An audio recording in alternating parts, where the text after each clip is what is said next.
Grade के बाद college जाना, दैट इज नीट। पहले बता दूं, I am not saying MBBS only. आप नीट का प्रिपेयर कर रहे हो मतलब 12th के बाद मैं कॉलेज जाने की प्रिपरेशन कर रहा हूँ या कर रही हूँ। आप में से कुछ लोग हैं जो 12th के बाद कॉलेज ज्वाइन करने का सोच रहे हैं। 2 3 4 5 6, ठीक है, ओके, नीचे कर ले हाथ बेटा। कुछ लोग हैं जिनका फिक्स है कि उनको, ओके बेटा, कुछ लोग हैं जिनका फिक्स है कि उनको ड्रॉप ही करना है, उन्होंने कॉलेज लेना ही नहीं है। ऐसा भी कोई है? कायदे से ऐसा होना भी नहीं चाहिए, क्योंकि मुझे कॉलेज मिल रहा है तो मैं क्यों ना लूं, है ना? अब तो सही है, ठीक है। तो आप सभी नीट की प्रिपरेशन कर रहे हैं ताकि हमें कोई कॉलेज मिल जाए, क्योंकि आप किसी भी कोर्स में जाओगे, चाहे एमबीबीएस है, चाहे डेंटिस्ट्री है, चाहे वेटनरी है, चाहे आपका फार्मास्यूटिकल्स है, चाहे फोरेंसिक साइंसेज है, अगर आप नीट का प्रिपेयर कर लोगे तो इन एग्जाम्स के लिए प्रिपेयर कर पाओगे। इस बात का मतलब क्या है, जो भी आपका 11th और 12th का सिलेबस है ना, वही सारा सिलेबस आपको हर एग्जाम में आता है, ठीक है? तो नीट में भी वही आएगा। आप मान लो आप दिल्ली यूनिवर्सिटी का पेपर दे रहे हो, उसमें भी सिलेबस सेम आएगा, ठीक है? नर्सिंग का पेपर दे रहे हो, सिलेबस सेम आएगा, सिलेबस में फर्क नहीं, 11th 12th तो आएगी। इसके अलावा किसी किसी में लैंग्वेज आ जाएगी इंग्लिश, किसी में मोस्टली इंग्लिश लैंग्वेज ऐसे आती है, किसी में जीके आ जाएगा। आर्मी वगैरह का पेपर दे रहे हो अगर, तो वहां पे जीके ऐड हो जाती है। तो और कुछ ऐड होना हो, 11th एंड 12th की आपको ये बेसिक सिलेबस आएगा ही।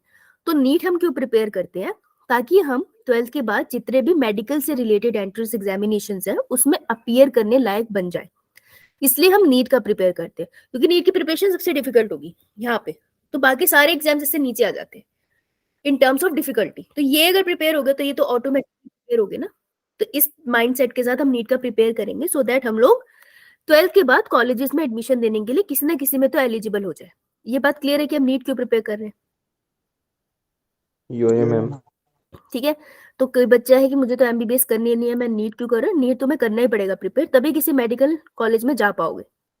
हाँ, अगर आप फील्ड चेंज कर रहे हो, आर्ट्स में जा रहे हो, फिर आपको नीट की जरूरत नहीं है, दैट्स अ डिफरेंट सिनेरियो ना। तो वो आपका केस ही अलग है।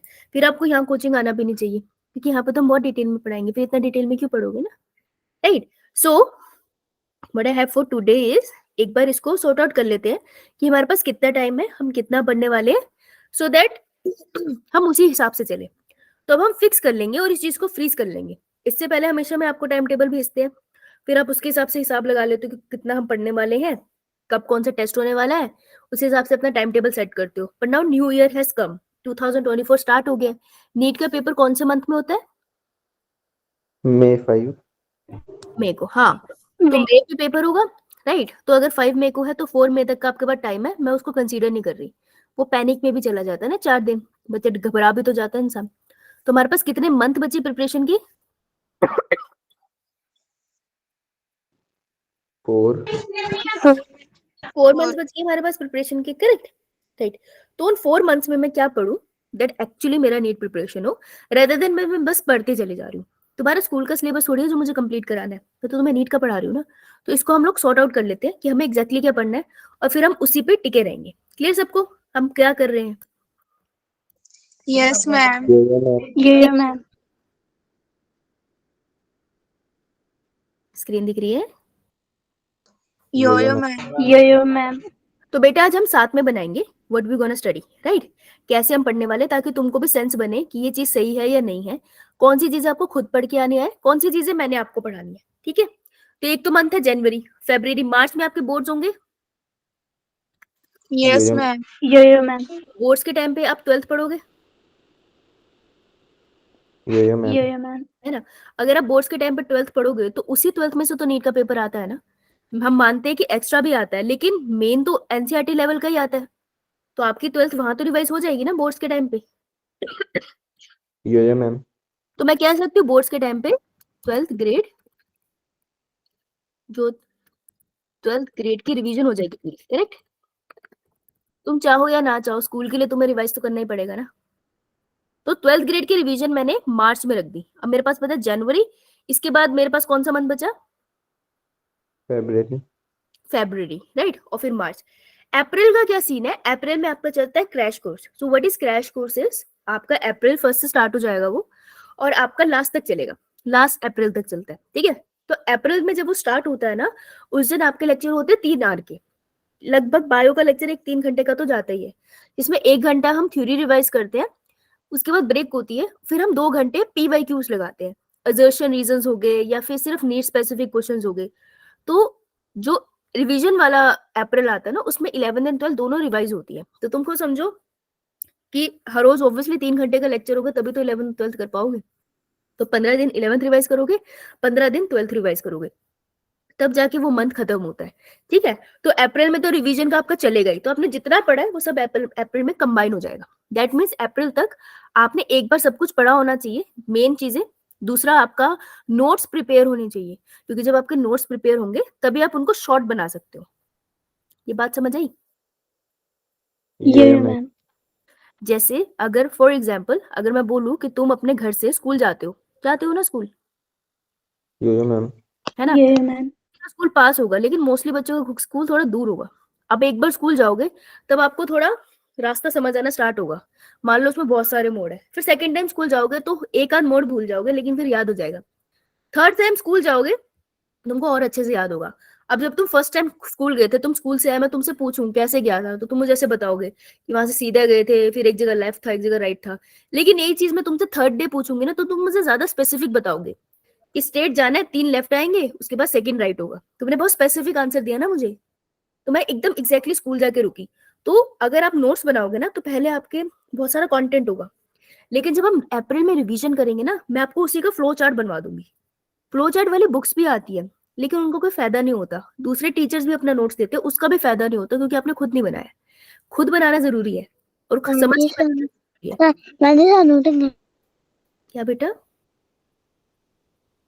ए छोटू बच्चों को भी बाहर रखो, ये इंपॉर्टेंट डिस्कशन है, छोटे बच्चों को बाद में ले आना। तो बेटा, what I am saying is कि अप्रैल में I will tell you, we will together make short notes of everything. तो आपके सारे चैप्टर बहुत छोटे छोटे फॉर्म में कवर हो जाएंगे, तो सारा कुछ रिवाइज हो जाएगा। दैट मीन्स वी हैव 3 कितने मंथ, जनवरी, फेब्रवरी, मार्च आपकी खुद से रिवीजन है, और अप्रैल में हमारा रिवीजन जो हमारा पूरा क्रैश कोर्स आएगा। तो अभी हमें जो मेहनत करनी है वो करनी है हमें जनवरी एंड फेब्रवरी में। क्लियर है सबको? मेहनत क्या करनी है? ये मैम। ये मैम। ठीक है जी। अब आपके बोर्ड्स लगभग कौन से मंथ से स्टार्ट होते हैं, मतलब एग्जैक्टली कब स्टार्ट होते हैं, कोई आइडिया है? कोई चार्ज? बोर्ड्स आपने पिछले अपने सीनियर वगैरह से कभी पूछा होगा कि कब स्टार्ट होते हैं? मार्च में मैं मार्च में स्टार्ट होते हैं। कोई ऐसा बच्चा है जिसके फेब वेब में स्टार्ट हो जाते हैं क्या? ऐसे तो नहीं होता ना, बोर्ड्स तो सबके एक साथ ही होते हैं इंडिया में। Yes ma'am. ठीक है, फिर तो मार्च ही डन है। अच्छा, बोर्ड से पहले फिर आप ऑब्वियसली 10 दिन तो आराम से बैठ के 10-15 दिन रिवीजन करोगे, फिर टाइम टेबल पे भी डिपेंड करते हैं कि कितना टाइम मिलता है आपको।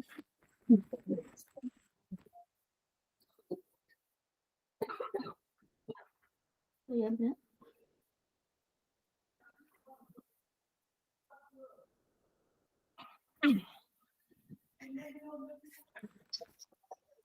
एक्चुअली टेबल की वजह से गला थोड़ा पकड़, इसलिए आपकी क्लास एक्चुअली कल कल तो मैंने लेनी थी क्लास, पर कैंसिल हो गई थी।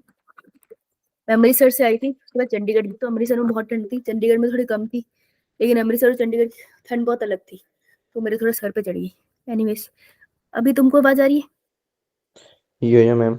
बहुत बढ़िया बात। ये मैम। ठीक है, तो मैं लगा लेती हूँ कि हम लोग फेब्रवरी के फर्स्ट वीक तक पढ़ेंगे कोई नई चीज। ओके, यो मैम। अब फटाफट 11th और 12th की एनसीईआरटी ले आओ, भाग के जाओ। 1 मिनट दे रही हूँ, 1 मिनट दे रही हूँ, एनसीईआरटी ले आओ, तब तक मैं ग्रुप में एक बार मैसेज कर देती हूँ। कोई बच्चा, कोई मासूम बच्चा भूल गया हो तो आ जाए।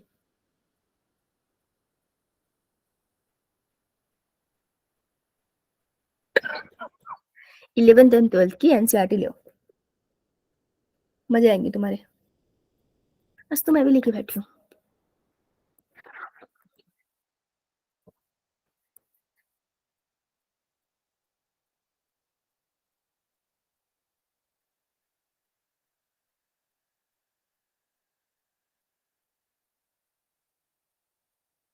ले आई सब, ये मैम। थम्स अप करना, थम्स अप करना।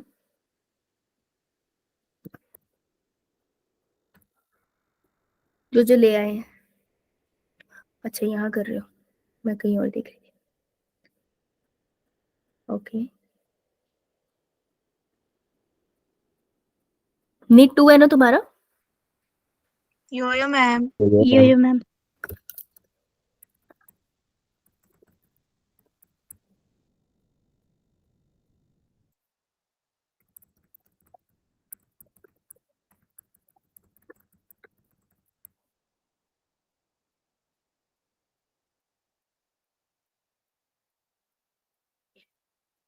अच्छा, फिजिक्स का भी आपका इंपॉर्टेंट डिस्कशन हुआ है।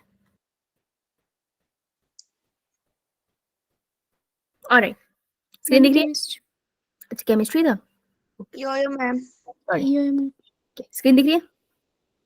Yes ma'am. Yo-yo, ठीक है। ma'am. हमने द लिविंग वर्ल्ड कर लिया। 11th का, 11th की बात करते हैं। Yes ma'am.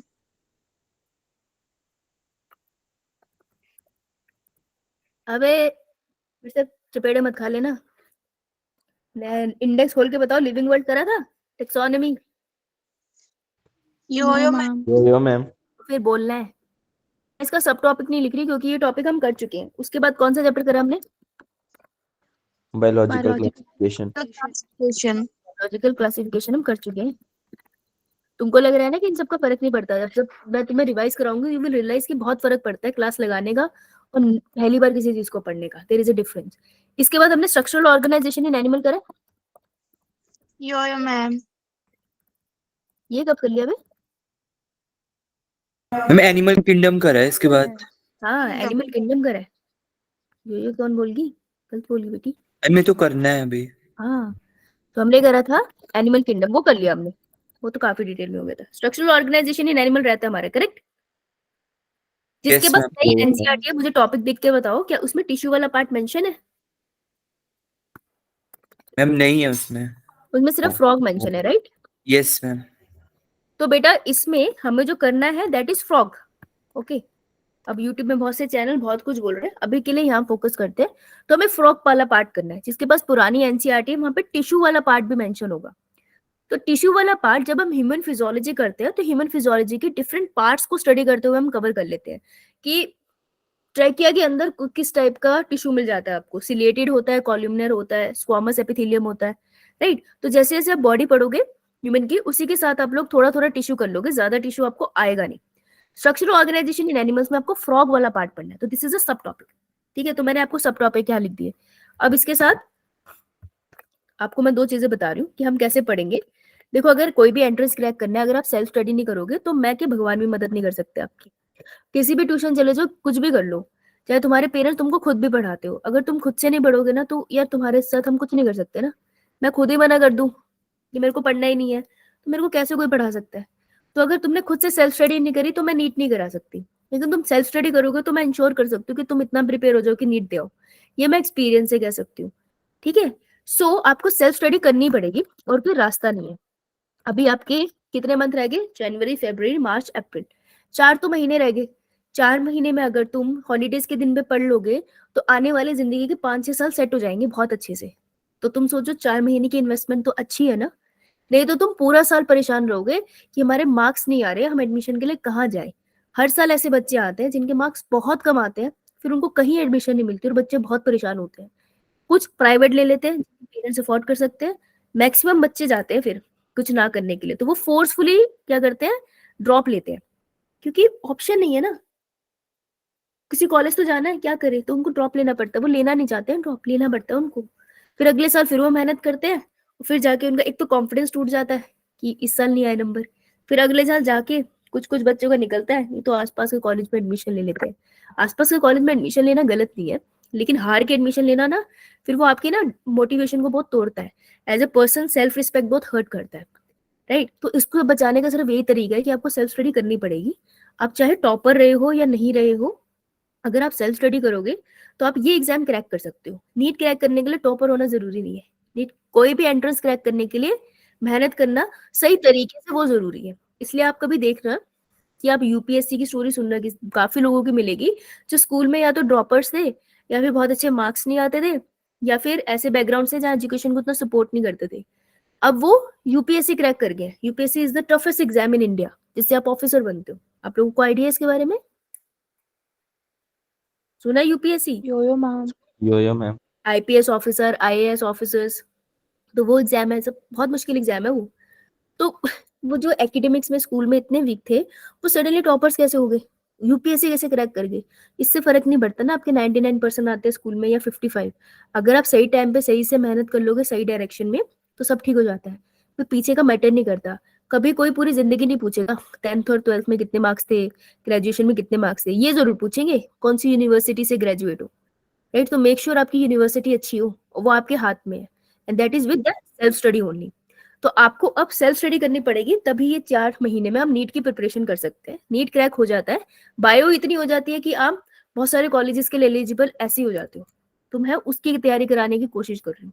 अब देखो, जो फ्रॉग है, फ्रॉग में आपको पढ़ाऊंगी, ह्यूमन फिजियोलॉजी से ही इतना मिलता है कि बहुत जल्दी कवर हो जाता है, ठीक है? तो फ्रॉग जहां पर भी मैं आपको सेल्फ स्टडी के लिए बोलूंगी वहां पे मैं लिख दूंगी एसएस, तो आपको खुद से करना है। और जहां मैं लिख दूंगी क्लास वर्क, क्लास वर्क तो चलो हर क्लास में है ही है। तो सेल्फ स्टडी और डेज क्या मेंशन है। तो देखो यहाँ पर हम चैप्टर का नाम लिख रहे हैं, यहाँ पे सब टॉपिक क्या है उसका। सेल्फ स्टडी आपको किस किस टॉपिक में करनी है और कितने डेज उस चीज को लग सकते हैं। क्लियर ये बात? योयो मैम। ठीक है, तो एक दिन इसको लग सकता है, डेट मैंने अभी मेंशन नहीं करी। आगे चलते हैं। स्ट्रक्चरल ऑर्गेनाइजेशन के बाद कौन सा जूलॉजी में चैप्टर आता है? Breathing and exchange of gases. खोलो ये वाली यूनिट, ये वाला चैप्टर हो गया।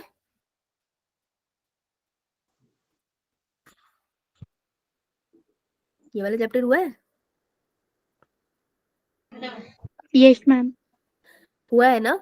तो ये वाला चैप्टर हुआ है, इसलिए मैं इसका सब टॉपिक नहीं लिख रही हूँ, ठीक है ना? मैं इसका कोई डेट लिख रही हूँ क्योंकि ये वाला चैप्टर हम लोग ऑलरेडी कर चुके हैं। Next biomolecule.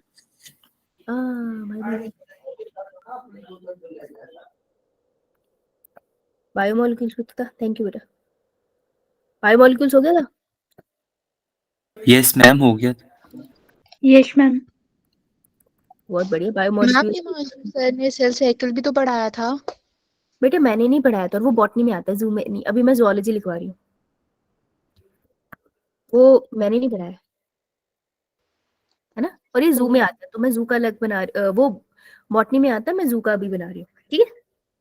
अब नीचे आते हैं, उसको मैं बाद में डिस्कस करूंगी, don't worry. Breathing and exchange of gases हमने कर लिया है, ठीक है? आगे चलते हैं। ब्रीदिंग के बाद कौन सा आता है? देखो यार, इंडेक्स देख के बताओ जल्दी। Body fluid and circulation. Body fluid and circulation. तो बोल क्यों नहीं रहे, जल्दी जल्दी बोलो। Body fluid and circulation. देखो ये chapter is one of the very very important chapter from NEET perspective. इससे बहुत क्वेश्चन आते हैं and it is little bit difficult क्योंकि इसकी टर्मिनोलॉजीज है। तो अगर मैं सब टॉपिक्स की बात करूं तो सबसे पहले देखो चैप्टर खोलना, वहां पे ब्लड होगा, ब्लड कंपोनेंट्स होंगे, है? अबे बुक खोल के बैठे भी हो या नहीं? योयो मैम। मैम बैठे हैं। योयो मैम। बोलो मुंह से। सोना कुमारी, प्रीति, राजकुमारी। तो blood Yes, components and lymph वाला जो पार्ट है, ये वाला जो पार्ट है, ये आप लोगों ने 11th में एक बार पहले पढ़ा होगा। और जब हम कर रहे थे ह्यूमन हेल्थ एंड डिजीज, तब मैंने होमवर्क भी दिया था और उसके बाद हमने इसको ब्रीफली डिस्कस भी किया था कि मोनोसाइट्स क्या होते हैं, लिम्फोसाइट्स क्या होते हैं। याद है आप लोगों को? Yo yo ma'am. Yo yo ma'am. ये याद है? So you will revise this. So there will be self study for blood components and lymph. Lymph कैसे बनता है? इंटरस्टिशियल फ्लूइड होता है, वो लिम्फेटिक वेसल्स में चला जाता है। उसके कॉम्पोजिशन में क्या फर्क होता है, ब्लड और लिम्फ में और सेरम में क्या फर्क होता है, ये बहुत बेसिक डिफरेंसेस है, ये हम कर चुके हैं। तो ऐसा नहीं है कि आप सेल्फ स्टडी कैसे करोगे। आई will send you the content, मैं आपको कंटेंट भेजूंगी, आप उस कंटेंट से सेल्फ स्टडी करोगे, ठीक है? आई विल सेंड यू कि कितने लेवल तक आपको उसको पढ़ना है, आई will send you questions also. तो आपको सेल्फ स्टडी करनी है वहां से, और एनसीईआरटी तो पढ़नी ही है, राइट? तो I will send you the content but you have to study yourself. So this is self study. Self study, तो सेल्फ स्टडी वाले टॉपिक का मैं कैसे करूंगी? I will revise you. For example, आप पढ़ के आ गए हो ब्लड के कॉम्पोनेंट सारे, आरबीसी, डब्ल्यूबीसी डिफरेंट टाइप की होती है। जब आप क्लास में आओगे, I will make the flow chart कि ब्लड कॉम्पोनेंट्स हिमेटोपोइटिक सेल से बना, आरबीसी से, डब्ल्यूबीसी से चलेगी, प्लेटलेट से चलेगी। फिर उसका फटाफट से स्ट्रक्चर क्या है, किस तरीके का न्यूक्लियस होता है, फंक्शन क्या करता है, स्ट्रक्चर क्या है, किस तरीके का न्यूक्लियस, फंक्शन क्या है, एनसीईआरटी में डायग्राम कहाँ पर है, कैसे आइडेंटिफाई करेंगे। I will make the flow chart. मैं बना दूंगी फ्लो चार्ट फ्लो में, लेकिन तुमको समझ नहीं आएगा अगर तुम पढ़ के नहीं आओगे। तो तुम्हारा पढ़ना बहुत जरूरी है। कोई भी बच्चा अगर खुद से पढ़ के नहीं आएगा तो भाई मैं नीट नहीं करा सकती, मेरे बस का नहीं है, ठीक है? तुमको पढ़ना पड़ेगा। ये क्लियर है आपको क्या पढ़ना है? Yo ma'am. है ना? Yo ma'am. आओगे, अगर तुम पढ़ के आओगे तो ऐसा एग्जाम बना ही नहीं है कि जो तुम कर नहीं सके। इतने स्ट्रेटेजिकली पढ़ के आ रहे हो, कोई ना कोई पेपर तो निकलेगा ही, ऐसा हो ही नहीं सकता ना निकले। जिनका निकलता है वो पढ़ते ही हैं, और क्या करते हैं, नीचे आते हैं। इसी में देखो ब्लड ग्रुप लिखा है, यो मैम। ये कम मतलब भी तो करा है हमने, कौन से चैप्टर में? जेनेटिक्स। जेनेटिक्स में करा है। हाँ, तो ब्लड ग्रुपिंग खुद ही पढ़ के आओगे, मैं क्यों पढ़ रहा हूँ? तो पढ़ के आओगे, ये तो तुमको आता है। मैम। मैं इसको जेनेटिक्स से कंबाइन करके बताऊंगी। कोडोमिनेंस का एग्जांपल है क्या? एक बार हर्ष आया क्लास में, एक बार हर्ष ने क्वेश्चन पूछा था, उसके स्कूल में आ गया था, क्वेश्चन गलत लिखा हुआ था, आंसर्स उसके 3 बनते थे, लेकिन वो कह रहे थे एक पे टिक करो। तो वो कॉम्पोनेंट्स में तुमसे पूछ लूंगी, कोडोमिनेंस है, मल्टीपल एलेलिज्म है, वो सब रिवाइज हो जाएगा। रिवाइज कराऊंगी, पढ़ाऊंगी नहीं, ये तुम पढ़ोगे। नेक्स्ट आती हूँ, इसके बाद आता है आपके पास, देखो अब ध्यान से सुना, structure of heart, sorry blood clotting. Blood clotting is important topic, ये मैं आपको पढ़ाऊंगी क्योंकि इससे क्वेश्चन आते हैं और ये थोड़ा एनसीईआरटी से बाहर जाके पढ़ाना होता है। तो ब्लड क्लॉटिंग में पढ़ाऊंगी। अब आएगा structure of heart. Structure of heart पे एज सच क्वेश्चन तो नहीं आता, लेकिन स्ट्रक्चर ऑफ हार्ट समझे बिना तुम समझ ही नहीं सकते उसकी फंक्शनिंग क्या है। It's kind of impossible.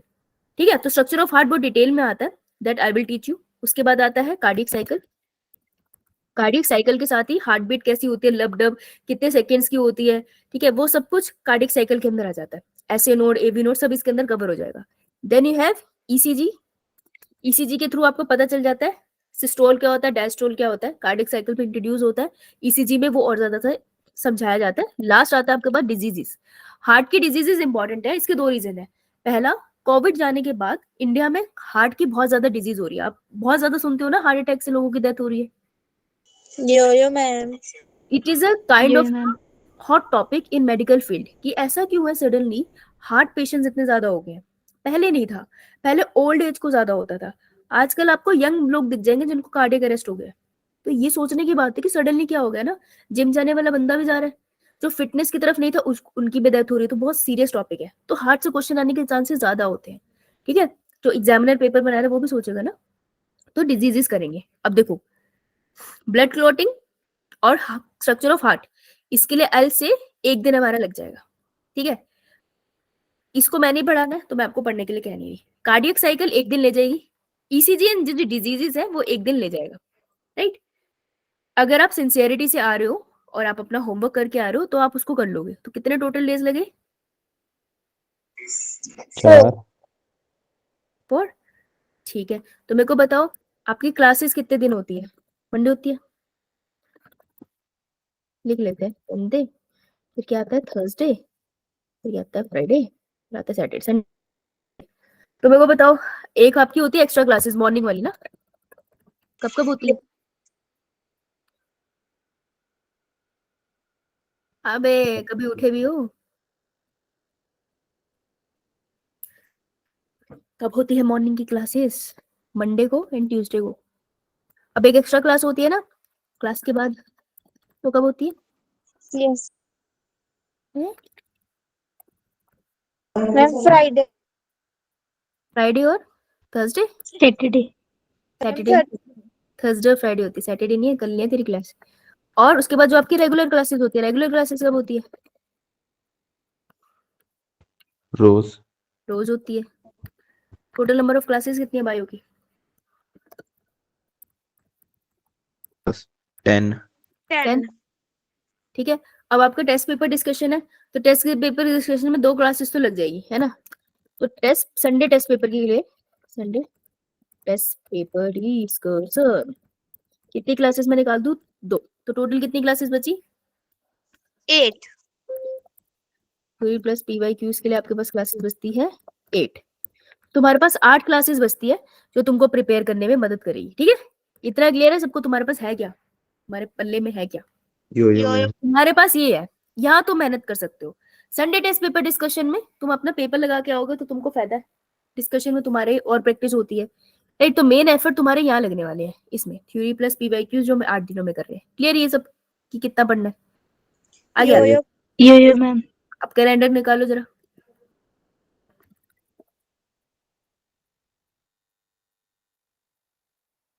ये नहीं खुल नहीं रहा, फिर से नहीं खुल रहा। चलो कैलेंडर निकालो और आज क्या डेट है? मंडे को बताओ क्या डेट है?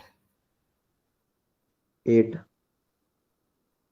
नहीं करूंगी साइन इन, नहीं करूंगी साइन। मंडे को हमारी डेट है 8, ठीक है। तो 8 को हम ब्लड ये वाला पार्ट स्टार्ट करेंगे। 8 को स्टार्ट कर रहे हैं 8 जन। मंडे से लेकर सैटरडे को कौन सी डेट है?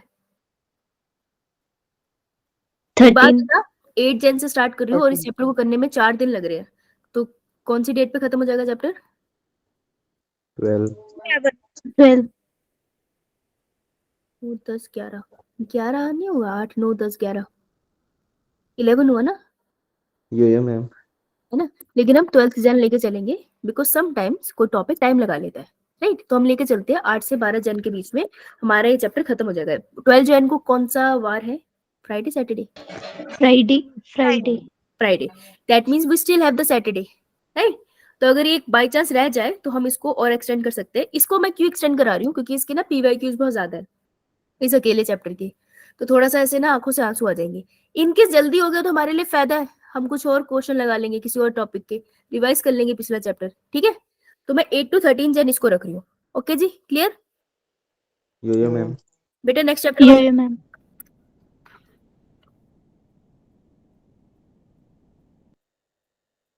क्या पूछा मैम? नेक्स्ट चैप्टर का नाम बोलो। Excretory products and their elimination.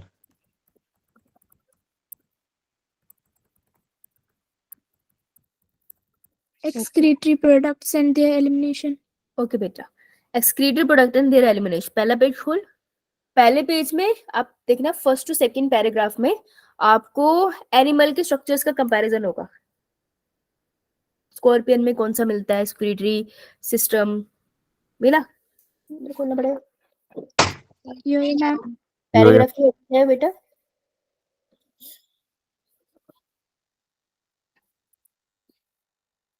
कोई हेडिंग नहीं। ये तो process of excretion ammonia is ammonotelism, दिखा? Ammonotelism, ma'am. ठीक है जी। तो इसमें ये करना है आपको, इसमें आपको कंपैरेटिव चार्ट बनाना है ऑफ एनिमल्स। एनिमल्स का कंपैरेटिव चार्ट बनाना है। तो बेटा एनिमल किंगडम तुमने पढ़ा है ना? Yo ma'am. प्लेटीहेल्मिन्थ्स और एस्केहेल्मिन्थ ये लिखेगा तो तुम आइडेंटिफाई कर सकते हो। So you will make the chart, you will come to the class. जब आप क्लास में आओगे मैं यहाँ पे फटाफट कराऊंगी। देखो मैं बहुत धीरे धीरे पढ़ाती हूँ, मेरे प्यारे बच्चे पहली बार आए हैं, लेकिन जब रिवाइज करके आओगे ना तो मैं इतना धीरे नहीं पढ़ा पाऊंगी, क्योंकि फिर कवर नहीं हो पाएगा। एंड जो बच्चा पढ़ के आया है मैं उसके लिए पढ़ाऊंगी, मैं उन बच्चों के लिए नहीं पढ़ाऊंगी जो नींद में उठ के आ रहे हैं। इस चीज को बहुत क्लियर रख लेना। तो अगर क्लास में राजकुमारी पढ़ के आ रही है नीट के लिए, तो मेरे दिमाग में राजकुमारी चल रही है, मैं उसके पेज से पढ़ाऊंगी फिर। So you have to do self study. समझ नहीं आ रहा तो मुझसे पूछ सकते हो, दैट इज फाइन, पर बिना सेल्फ स्टडी के मत आ जाना, समझ कुछ नहीं आएगा मेरी क्लास में फिर, ठीक है, क्योंकि ये डिफिकल्ट हो जाएगा। तो कंपैरेटिव चार्ट आप बनाकर लाओगे आप खुद से। जब मैं यहाँ सेल्फ स्टडी कराऊंगी ना आपको, यहाँ पे कंपैरेटिव चार्ट बनाऊंगी, तो यू विल सी कि आपने पहले तो एनसीईआरटी से पढ़ के सही बनाया चार्ट या नहीं, उसमें से किसमें एक्स्ट्रा ऐड करना है या नहीं ऐड करना है, राइट। और जो पढ़ के आएगा उसका क्लास में जब मैं पढ़ाऊंगी तो रिवीजन हो जाएगा, तो उसको ज्यादा याद होगा, ठीक है। तो कंपैरेटिव चार्ट आप खुद बनाओगे और एनसीईआरटी से बनाओगे, क्लियर? यो मैम। मैम मटेरियल ना मिले तो मुझे बता देना, नो प्रॉब्लम। कंपैरेटिव चार्ट के बाद कौन सा है? Discrete product. हाँ, नेक्स्ट पेज पर जो डायग्राम मिलेगा तुम्हें ऐसे किडनी का बना हुआ, किडनी से 2 पाइप निकल रही है, नीचे यूरिनरी ब्लैडर है, फिगर होगी नीचे की तरफ 6 पॉइंट समथिंग, यो मैम। है ना। तो एक्सक्रीटरी सिस्टम बाहर की स्टडी कर रहे हो स्ट्रक्चर की, तो क्या बोलूं? Morphology, anatomy? मॉर्फोलॉजी। मॉर्फोलॉजी। तो बेटा morphology you will do yourself, तुम ये पढ़ के आ सकते हो, ये मुझे पढ़ाने की जरूरत नहीं है, ये तुमको देख के पता चल जाएगा। इतनी बायो आती है तो सबको, पढ़ के देखना। जब मैं तुमको उससे कंपेयर कराऊंगी ना, देन यू विल सी। ऐसा नहीं कि मैं पढ़ने को बोल रही हूँ, मैं उसको डिस्कस नहीं कर रही, लेकिन ये आप खुद से कर सकते हो। तो कंपैरेटिव चार्ट और मॉर्फोलॉजी तो आप खुद करके आओगे। आगे चलते हैं। इसके बाद अब आता है आपका main part, that is urine. थोड़ा सा एनाटॉमी मुझे कराना पड़ेगा, एनाटॉमी, क्योंकि आपको डायरेक्शन पूछते हैं, यूरिन फॉर्मेशन कहाँ से स्टार्ट होके कहाँ पर गया, या जहां से यूरिन बाहर रिलीज हो रहा है उससे बैक ट्रैक करो। तो पाथवे के क्वेश्चन नीट वालों को बहुत पसंद है, पूछते हैं, तो एनाटॉमी मुझे एक बार करानी पड़ेगी, ठीक है। अगर मैं एनाटॉमी की बात कर लेती हूँ, then we come to this part, urine formation. Urine formation में आपका काउंटर करंट मैकेनिज्म का भी सुना होगा आपने, है ना। सुना है?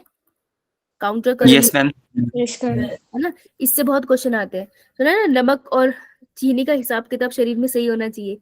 सर्दियों में ज्यादा सूसू बनता है या नहीं, या गर्मियों में ज्यादा बनता है? तो बहुत प्यास लग रही होती है, डिहाइड्रेटेड होते हो, तो थोड़ा कम सूसू फॉर्मेशन होती है, नॉर्मल डेज में ज्यादा होती है। Why is that? तो आपको पता चलेगा इसका रीजन। तो urine formation is a very important topic, ठीक है, ये कवर करेंगे। फिर आपके पास आता है एक कैलकुलेशन का पार्ट, ग्लोमेरुलस फिल्ट्रेशन रेट। ये बहुत सिंपल है, ये डिफिकल्ट नहीं है, लेकिन इससे थोड़ा डर लगता है बच्चों को। तो कैलकुलेशन का पार्ट आएगा लास्ट में। आपके पास एक टॉपिक आएगा रास। रास is a mechanism, specifically NCERT में आई थिंक रास कहीं नहीं लिखा, लेकिन इट्स अ मैकेनिज्म जो आपको पता होना चाहिए। आपके ब्लड प्रेशर को थोड़ा मेंटेन करने में ये बहुत मदद करता है। और रेनिन रेनिन करके एक चीज होती है जो इसमें बहुत यूज होती है। विल डू द रास एंड लास्ट में डिजीजेस। डिजीजेस के लिए आई हैव अ गेम। तो अभी I tried this in offline also. तो ये बहुत इंटरेस्टिंग गेम्स है जिससे आपको डिजीज याद हो जाएगी। तो वो हम साथ साथ करते रहेंगे, ठीक है? तो यूरिन फॉर्मेशन टेक 1 लेक्चर आराम से, कैलकुलेशन मिलेगा, रास भी हमारा ले लेगा डिजीज के साथ। तो कितने लेक्चर हो गए बेटा? 5. 5। अब मेरे को बता, कार्डिक कब से खत्म होता? 13। 13 के बाद संडे था, Yo-yo, ma'am. तो यो मैम। वो हमारे पास मंडे। 15 से कब तक होगा? अगर 5 डेज का है तो 20. 19। तो मैं 20 लेके चल रही हूँ, ठीक है? कभी किसी के क्वेश्चन, अरे क्या हो गया, कभी किसी के क्वेश्चन करने में टाइम लग गया, तो 20 जैन तक ये खत्म। क्लियर? Next chapter Yeah. कौन सा? यो मैम। नेक्स्ट चैप्टर कौन सा बेटा? Locomotion and movement.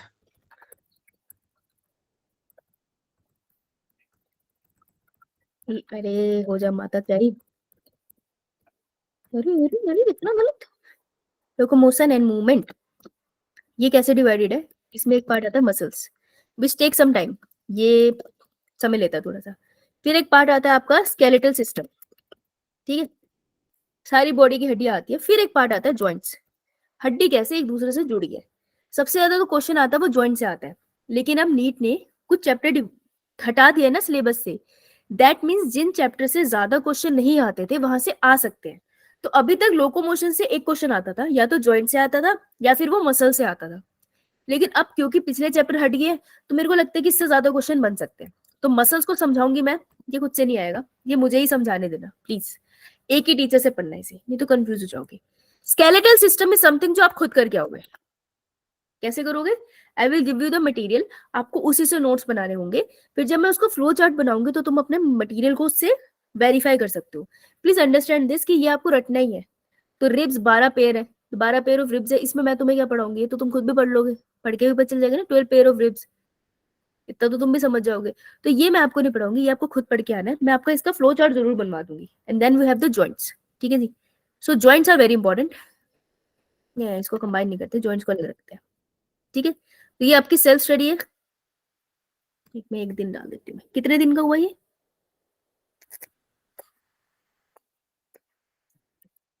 कितने दिन 3. का हुआ? 3. 3 दिन। कब से स्टार्ट करेंगे बेटा? 20 जनवरी को क्या डे था? Friday. फ्राइडे। मेरे से आप चपेटे खाओगे, तुम लोग को सैटरडे बोल रहे हो, तू फ्राइडे बोल रहे, क्या था? सैटरडे। तो फिर मैं 22 को स्टार्ट करूँ ना? 22 जैन से कब तक होगा बेटा ये? 25 जैन लगा लूं? वैसे तो 24 जैन होगा, एक दिन एक्स्ट्रा लगा लिया। क्लियर है?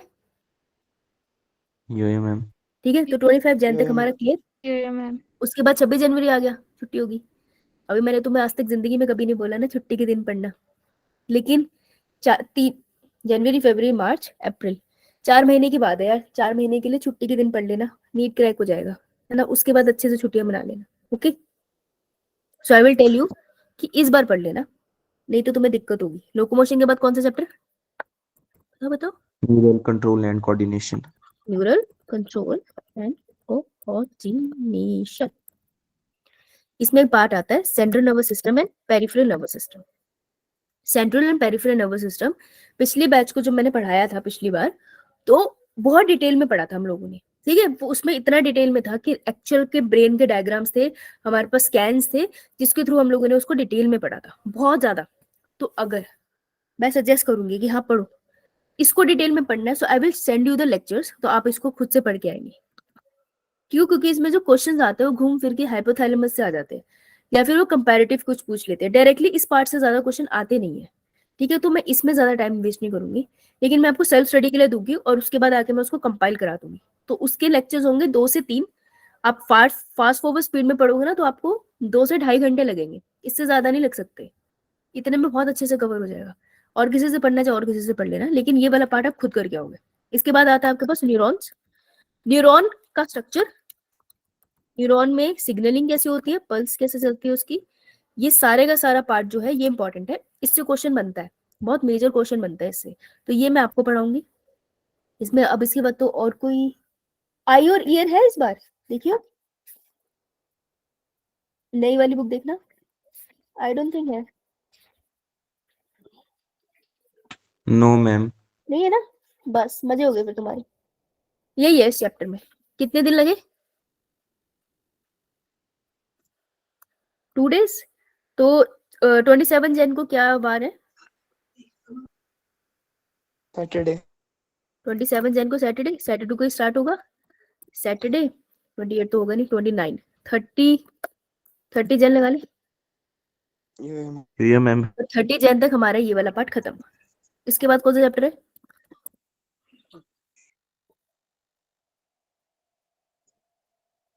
Chapter chemical coordination and integration. Chemical coordination and integration. ठीक है जी। ये है आपका हार्मोन पे डेडिकेटेड चैप्टर। पहले आप पढ़ते हो हाइपोथैलेमस के हार्मोन, फिर आप आते हो पिट्यूटरी के हार्मोन पे, फिर आप आते हो थायराइड के ऊपर। यही है जो लंबे हैं तीनों, यही है जिनसे सबसे ज्यादा आपको क्वेश्चंस आ सकते हैं, जो कंफ्यूज कर सकते हैं, क्योंकि बहुत लेंदी है ये।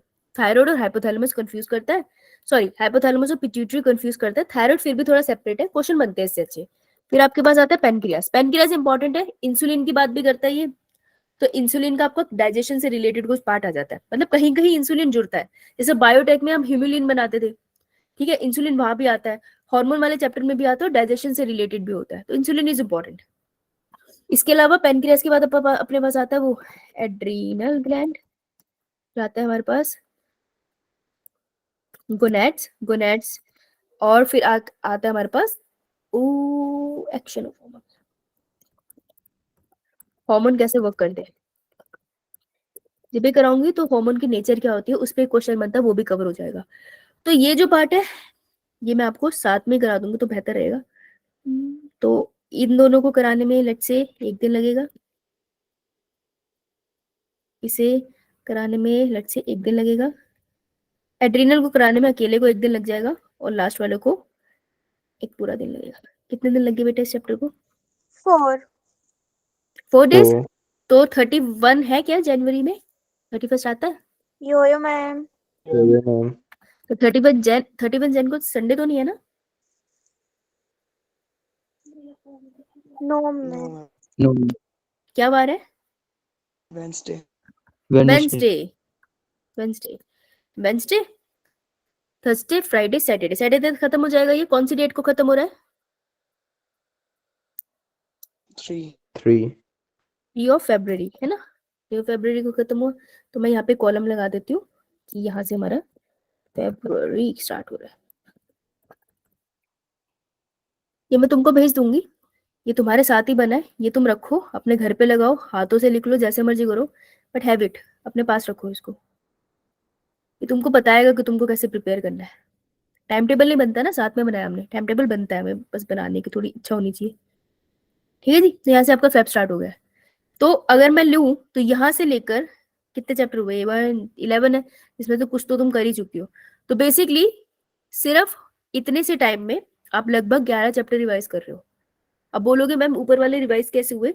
जिस भी दिन हमारे पास एक्स्ट्रा टाइम बढ़ जाएगा उस दिन मैं आपसे पीछे का वाइवा ले लूंगी ना, वो तो मेरे ऊपर है ना, मैंने प्रिपेयर कैसे कराना है, तो वो मैं तुमको रिवाइज कराती रहूंगी। ऐसा नहीं है कि बायोलॉजिकल क्लासिफिकेशन में मैं क्वेश्चन नहीं पूछूंगी, मैं पूछती रहूंगी बीच बीच में, ताकि आप उसको रिकॉल करते रहो। तो अगर आप कायदे से पढ़ोगे देन यू कैन सी ना, 3 फेब को ही आपका जुअलॉजी पूरा खत्म हो रहा है, 11th का हो रहा है ना।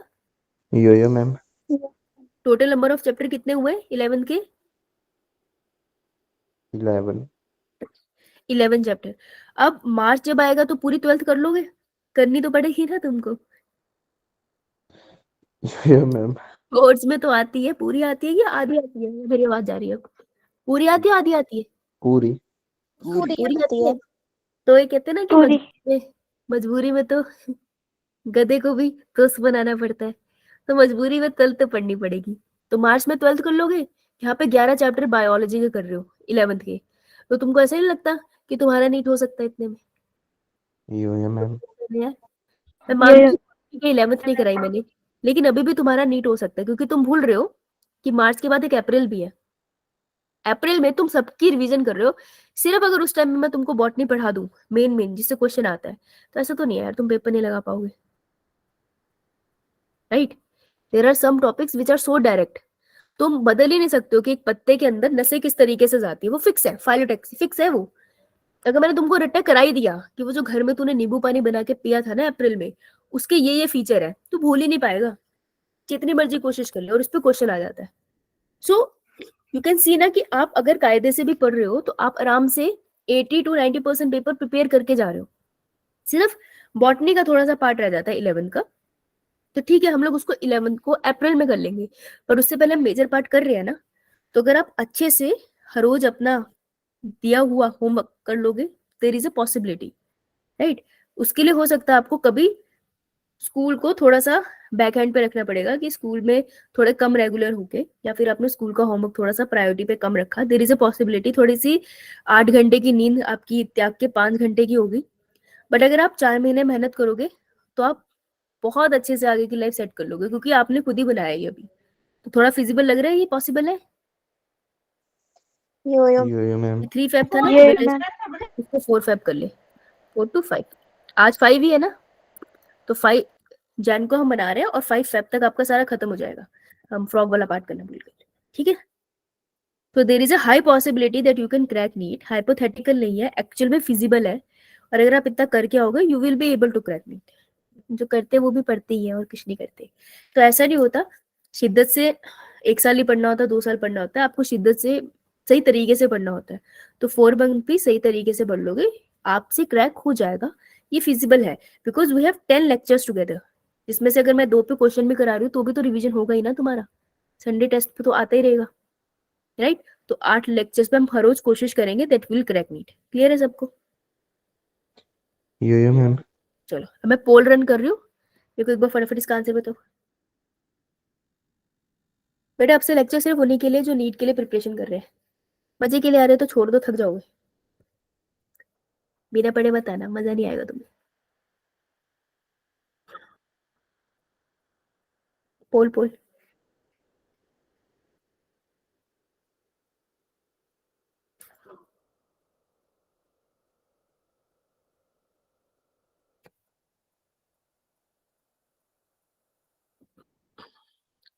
सोना तुम्हारा पहली क्लास है क्या आज? सोना नाम से किसने ज्वाइन करा है? मैम अनमोल बंसल। अनमोल, अच्छा। क्योंकि फोटो में मम्मा है कि दीदी है? मम्मा। मम्मा है। मेरे को दीदी और मम्मी में से एक लग रही थी, मैं कहा ये फीमेल हमारी क्लास में तो नहीं है। Okay, so you are excited for NEET, that's a good thing to hear. Yo ma'am. There is still a possibility to crack NEET, बहुत अच्छे से अगर पढ़ोगे। बायो ही आधी 50% बायो आती है, तो 50% बायो भी कर लोगे ना, तो बहुत सारे कोर्सेज के लिए आप एलिजिबल हो जाते हो, ठीक है? आप लोग नर्सिंग के लिए भी एलिजिबल हो जाते हो एम्स लेवल पे। आप लोग बहुत सारे एग्जाम्स हैं, फार्मास्यूटिकल्स होगी या फिर आयुर्वेदिक होगी, सबके लिए एलिजिबल हो जाते हो। तो उससे कॉन्फिडेंस भी आ जाता है कि हमारा कुछ क्वालिफाई हुआ है।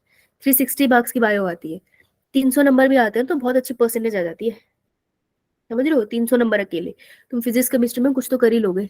ऐसा नहीं है कि तुम 12th का बोर्ड्स का पढ़ के जाओगे और नीट में ऐसा कोई क्वेश्चन नहीं आएगा जो लग पाए उससे। याद रखना जब भी नीट आएगा ना, तो अगर बायो टफ आई है ना, तो फिजिक्स केमिस्ट्री में से कोई एक बहुत ही हल्का आएगा। ऐसे होता है, बैलेंस होता है हमेशा चीजों का। इस बार बायो हल्की थी तो केमिस्ट्री बच्चों को थोड़ी टफ लगी थी, ठीक है? फिजिक्स ठीक थी, तो ऐसे हर बार होगा। तो मेक श्योर कि आप बायो को इतना स्ट्रॉन्ग करके जाओ कि अच्छा बेस बन जाए उस पर।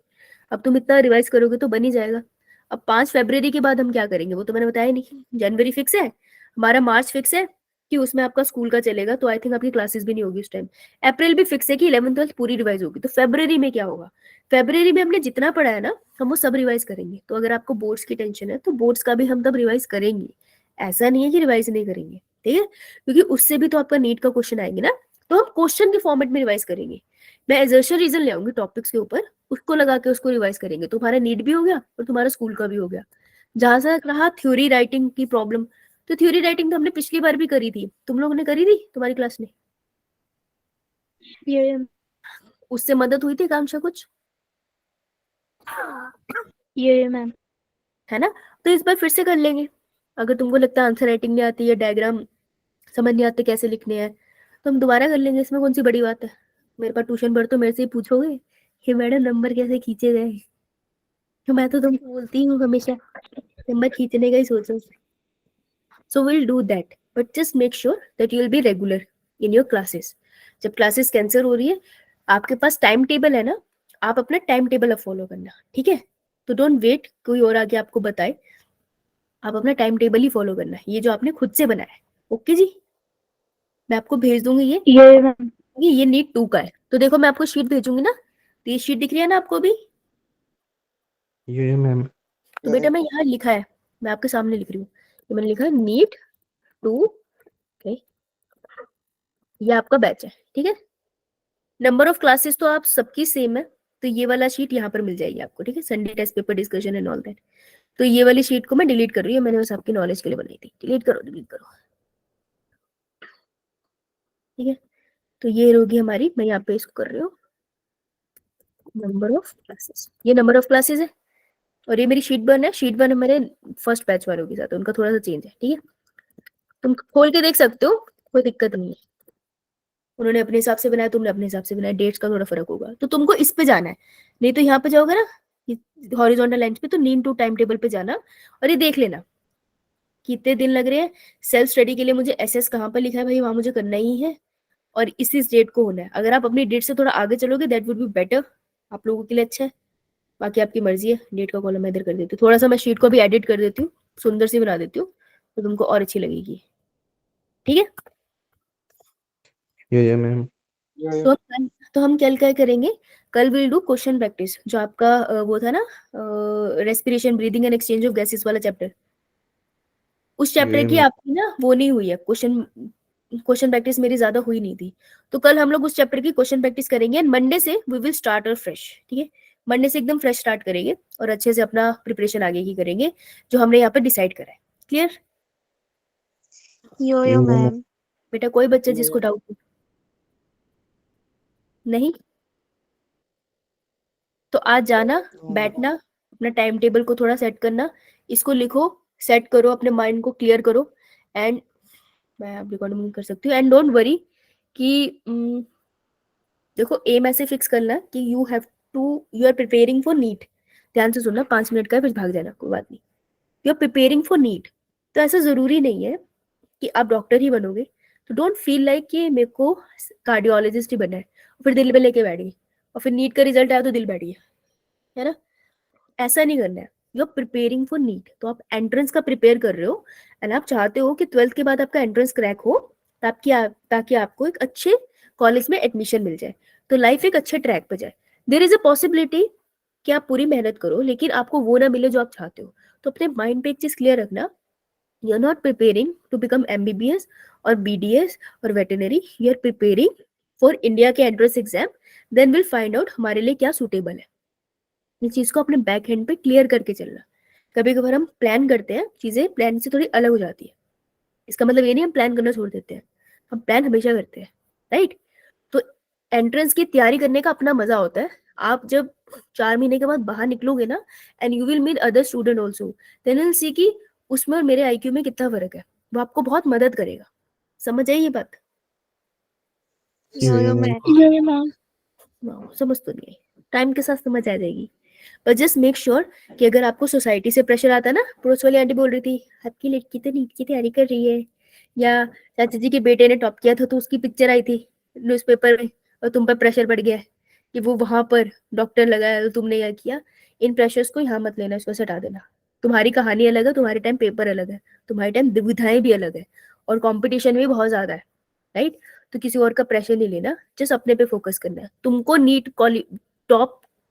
नीट में एक सीट चाहिए, बस याद रखना you are preparing for one seat, तो उस पे फोकस करना। डोंट फोकस कि बाकी लोग कितनी सीटें लेके, तुम्हारे हिस्से की कोई सीट नहीं ले सकता, तुम्हारी एक ही सीट है, तो अपनी सीट पे फोकस करना। You are just trying to get one seat in one good college. हम पूरी कोशिश करेंगे, फिर उसके बाद देखते हैं कैसा रिजल्ट रहता है। जो भी कोशिश करता है वो कहीं ना कहीं प्लेस होता है। जस्ट मेक श्योर 4 महीने के लिए खुद को मोटिवेट करते रहना, सेल्फ मोटिवेशन, समझ आई? मैम। बाकी अगर आपको कभी भी लगे थोड़ा ज्यादा हो गया है जीवन में दुख,